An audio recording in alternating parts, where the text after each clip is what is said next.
In summary, Healthy Church has become a basic, practical missionary training program targeting all lay people, not just one or two, all lay people to appreciate and to take their rightful position in the mission of God.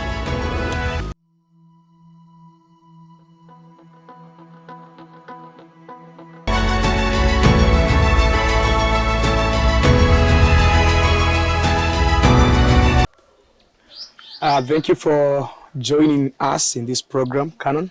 Thank you. We're looking forward to having an amazing conversation. Here at Anglican Missions Africa, one of the core programs that we have, it's the Healthy Church Training.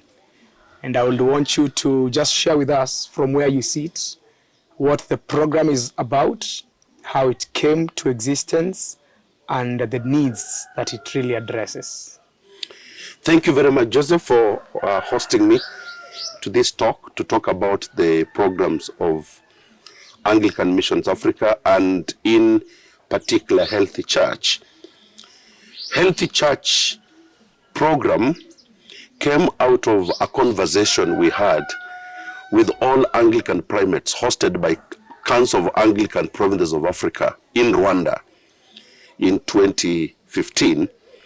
And by God's grace, I had been invited to, as the facilitator of that particular training workshop, and the whole conversation was around Matthew chapter 7, verse 20 to 25.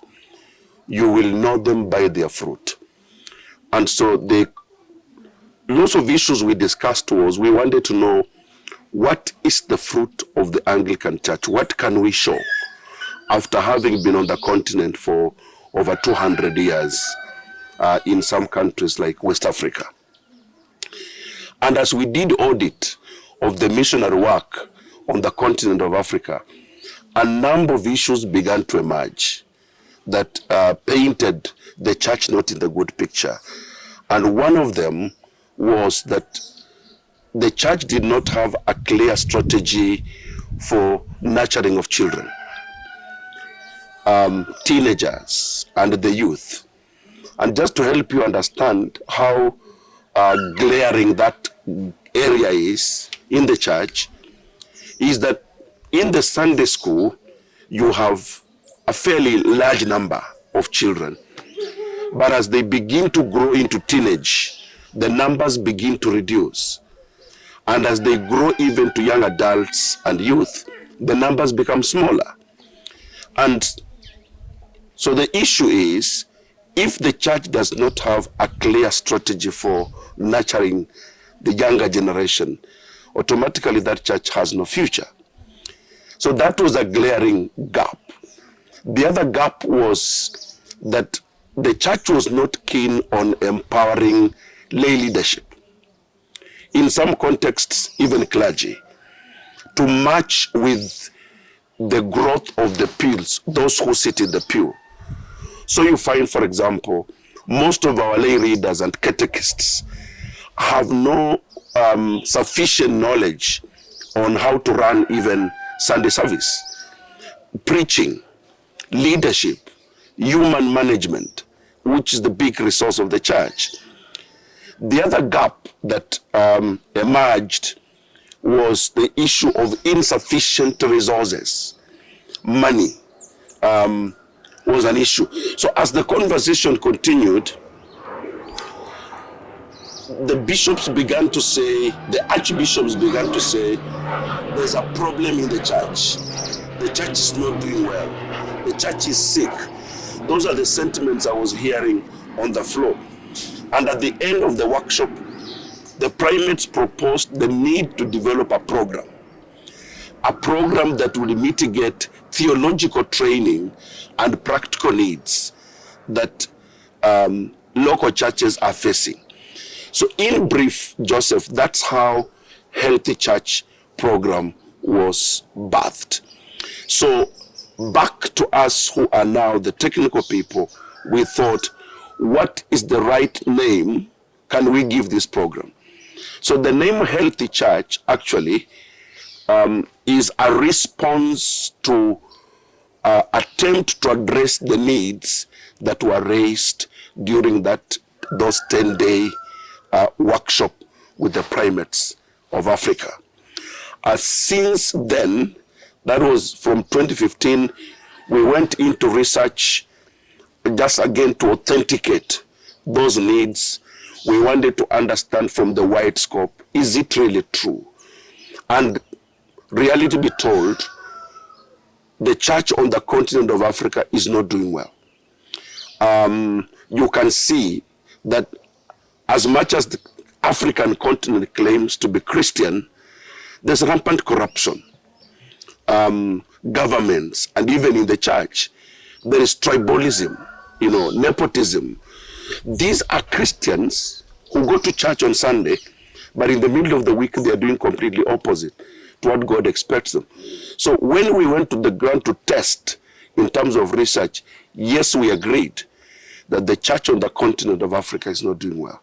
So Healthy Church program has been put together, number of units, looking at issues like practical discipleship, resource mobilization, things to do with church growth, church planting, sustainability of the church as opposed to construction of buildings.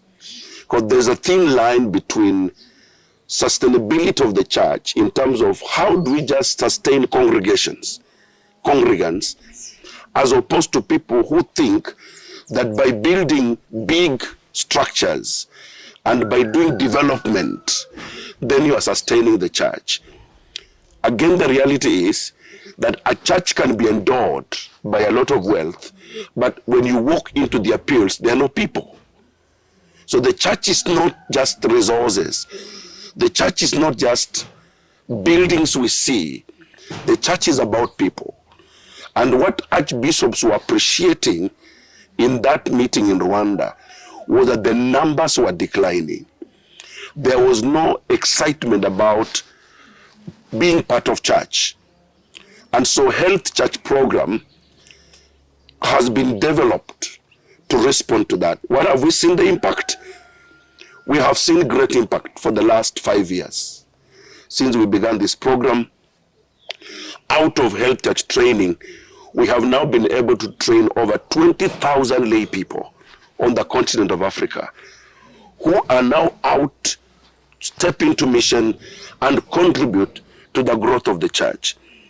We have seen over 1,000 churches planted in Kenya, in Mozambique, in Rwanda, in Madagascar, in Cameroon, and we can count a number of countries where Anglican Missions Africa has been engaging.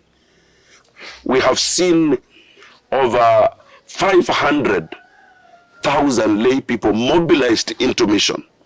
So today at AMA, we run a program we call Mega Mission.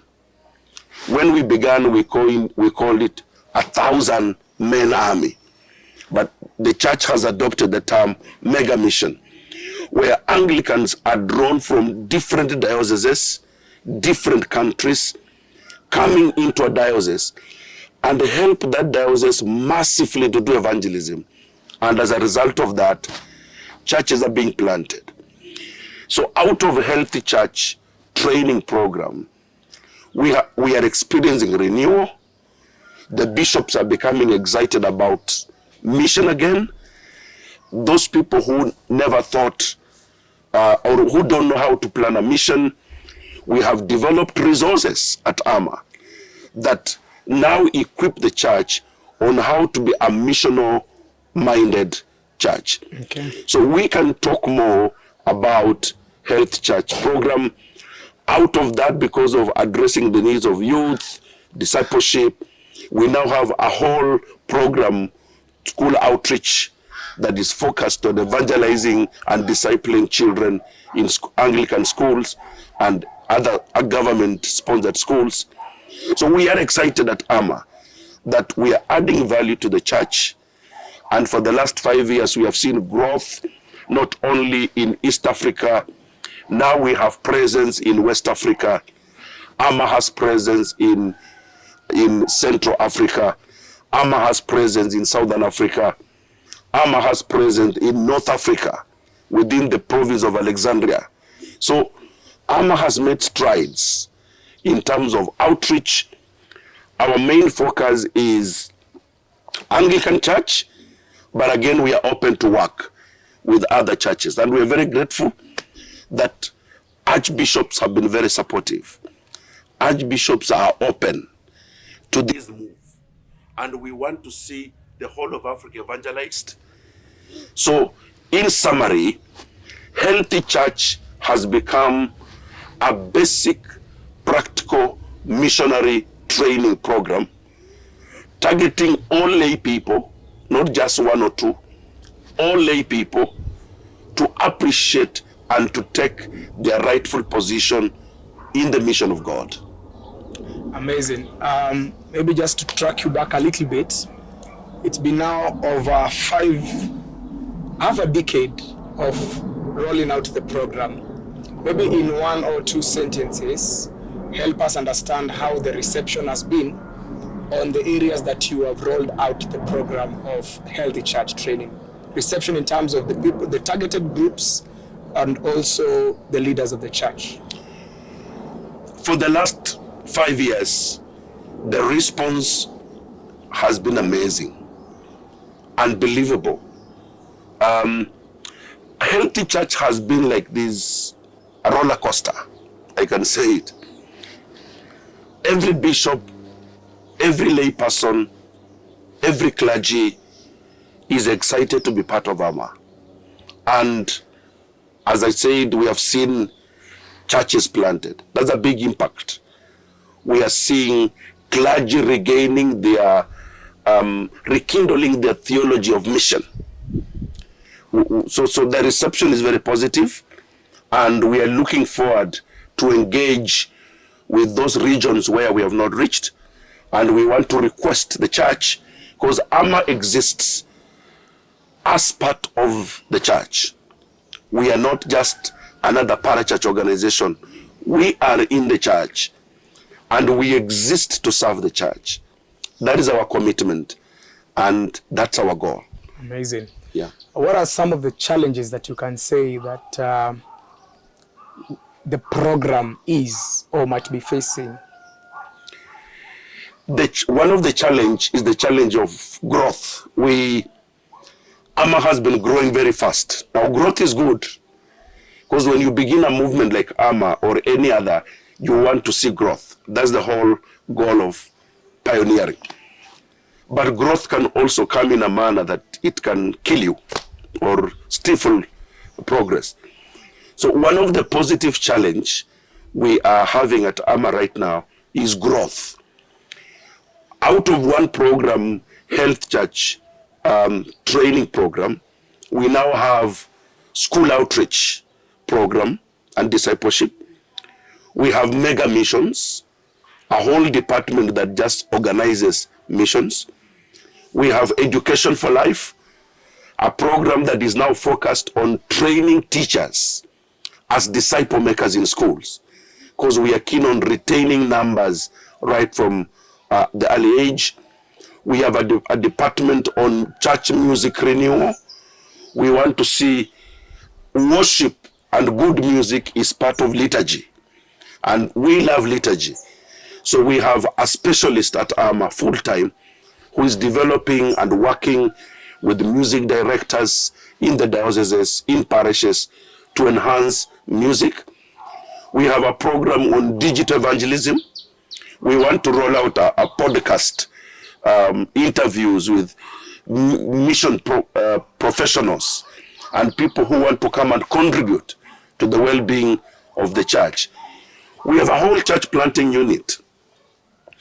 Currently, we are in a big time in Turkana.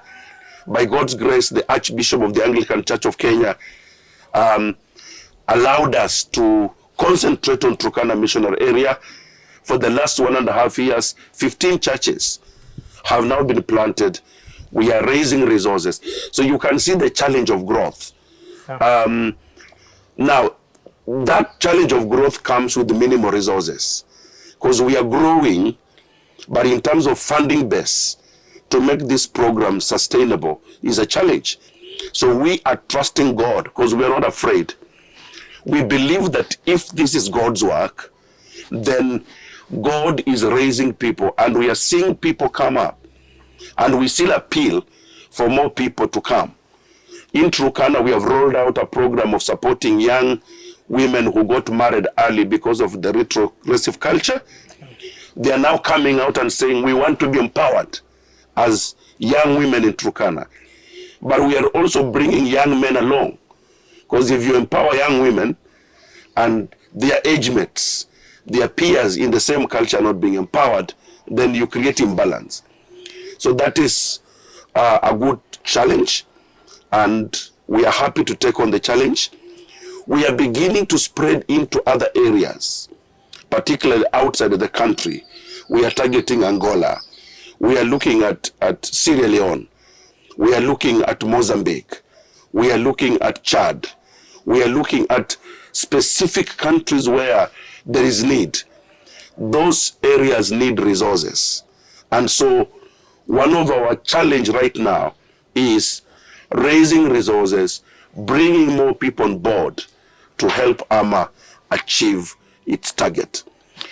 One of the challenge locally is that the church in Africa, as much as it is strong, it has not come to that full realization of prioritizing missionary support. So again, at AMA, we are committed to unlock this potential from within Africa, where the African church can raise resources to support the African brothers and sisters to make the kingdom of God in Africa a reality. Amazing. That's quite elaborate. Let's talk about AMA's Vision 2030, particularly when it comes to this healthy church training. Where do you really see the program come 2030? That is in terms of the strategic goals that are in place, and expected expansion and areas of growth within the same. By 2030, in fact, you're talking 2030, our target is 2033. Ask me why. Why? 2033, the global church will be celebrating the birth of Jesus. Oh, yeah. Jesus ascended to heaven at AD 33. I know you are not aware about that. So the target for AMA is that by 2033, we need to be working with all bishops on the continent of Africa. We need to see churches planted in every village where there is no presence of church. By 2033, we need to see teachers trained and every school having disciple makers by 2033. By 2033, we want to see every Sunday school in Africa, people trained and the new generation emerging. Because by 2063, projections show that Africa will be now the world of the majority. The numbers will be in Africa. And Christianity will also be leading in Africa. Out of every 10 people in Africa, 4 will be Christians. So the focus of AMA is beyond 2030. 2030 is a short-term goal. But we are also looking at the trends where the world is going. And so how do we realign the vision of the church? Because the vision of AMA is the vision of the church. Yeah. So how do we realign the vision of the church in that by 2063, the church ministry will be strong in the universities.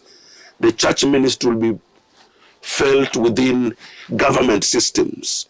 The church ministry will be felt at the grassroots level. So AMA is committed through the church to make the kingdom of God a reality. And I will tell you why that passion has to be sustained. already the church globally is faced with serious emerging anti-God trends. Secularism is a reality today. Humanism is a reality today. Atheism is a reality today. So there are already movements that have taken structures that are now standing against the mission of the church. So we who are agents of God and we understand the truth, we are not going to sit back and see these movements push the church on the periphery. So 2030 is a good goal for in terms of quick wins, but in the long term, when we will not even be there, we want to hand over a stronger church to the next generation. My goal, 2033, by the time we are celebrating the birth of Jesus, 2 years, 2033 years, my brother, we want the Anglican church and every other church on the continent of Africa to be celebrating 233,000 local churches. Amazing. That is the vision. Amazing. And so this vision cannot be accomplished by Amma alone. This vision can be accomplished when every person, and especially the bishops of the church, come on board boldly. Actually, that now takes us to the last part of our conversation. Yes. Of signing off, whereby I just want you to make a clarion call to everybody out there whom you think that can benefit, and as a church at whole, from the healthy church training. Just make a clarion call to them as we sign out. I want to, because we have already trained and we are in the training. The health church course or training program has become a 1-year capacity building empowerment program. We are targeting mainly lay people so that they are well informed to support the ministry of the clergy and the bishops. The program is already certified by Africa International University, because again we are also careful that we don't just train things that are authentic. So by God's grace, Africa International University has accepted to accredit 2 of our programs, Health Church Training Program and Education for Life Program. I want to appeal to bishops, I want to appeal to the clergy.